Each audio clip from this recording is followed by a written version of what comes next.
If someone who has nothing to gain tells you to leave, you might want to listen. Daniel Brooks would later remember that sentence more clearly than the market forecasts he memorized or the billion-dollar contracts he had negotiated without hesitation. Because unlike numbers, this moment hadn't come with a warning he understood. At exactly 12:14 p.m. on a clear Tuesday afternoon, sunlight streamed through the 12-foot glass windows of Hawthorne Grill, catching the polished silverware and crystal water glasses like something out of a lifestyle magazine. The kind of place where a ribeye costs $68 and nobody looked at the prices anyway. Daniel sat at his usual table near the window, his $12,000 Swiss watch resting beside his phone. His attention split between a pending acquisition and the quiet satisfaction of a schedule running exactly on time.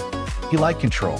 Control was how he built Brooks Dynamics from a startup in a rented 600-square-foot office into a company worth $4.2 billion. Surprises were inefficiencies, and inefficiencies were eliminated.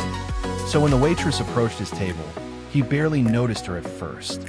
Emily Carter moved the way she always did, calm, precise, almost invisible, her dark blonde hair tied back neatly, her posture straight without trying to impress anyone. Most customers remembered her for her quiet politeness. None of them remembered how carefully she watched everything. She set down his sparkling water without a sound. No ice. Exactly how he always ordered it. Daniel nodded slightly without looking up. Then she leaned closer. Not dramatic. Not nervous. Just close enough that only he could hear. "You should leave. Now." Daniel frowned slightly, still reading an email. "Excuse me." Her voice didn't change. No urgency. No fear. Just certainty. "You should leave," she repeated softly. "Please." That got his attention. He finally looked up. Really looked this time. Her expression wasn't emotional. It wasn't scared. It wasn't trying to sell him anything. It was the same expression he'd seen once on a senior engineer right before they discovered a structural flaw that saved the company millions. Calm, certain, uninterested in being believed. Daniel gave a small, irritated exhale. "Is this some kind of mistake?" he asked. "I'm in the middle of something important." Emily's eyes flicked briefly past him toward the reflection in the window behind his shoulder. Not staring, measuring, timing, then back to him. "I know," she said. "That's why. I'm telling you." He almost laughed. Almost. Telling me what exactly? She didn't answer right away. Instead, she adjusted his fork by less than half an inch. Straightened the edge of the tablecloth. Small movements. Intentional. Then she said quietly, "Sometimes important people become important targets. Today just isn't your day to sit here." Daniel's jaw tightened slightly. He wasn't used to riddles from service staff. "Are you trying to be funny?" "No, sir. No epari. No baktraki." Just calm.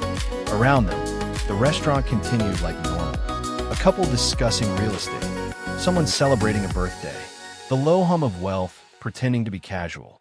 Emily stepped back slightly, giving him space, but her eyes moved once more toward the entrance, then toward a man seated 2 tables behind him, then briefly toward the emergency exit sign. Daniel noticed that. He didn't know why he noticed it, but he did.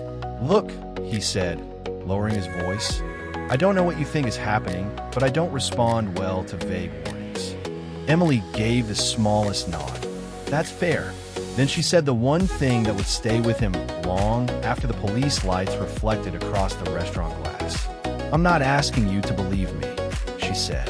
"I'm asking you to trust my timing." And for the first time in years, Daniel Brooks felt something unfamiliar. Not fear. Not exactly. Just the uncomfortable sense that someone else in the room understood something he didn't.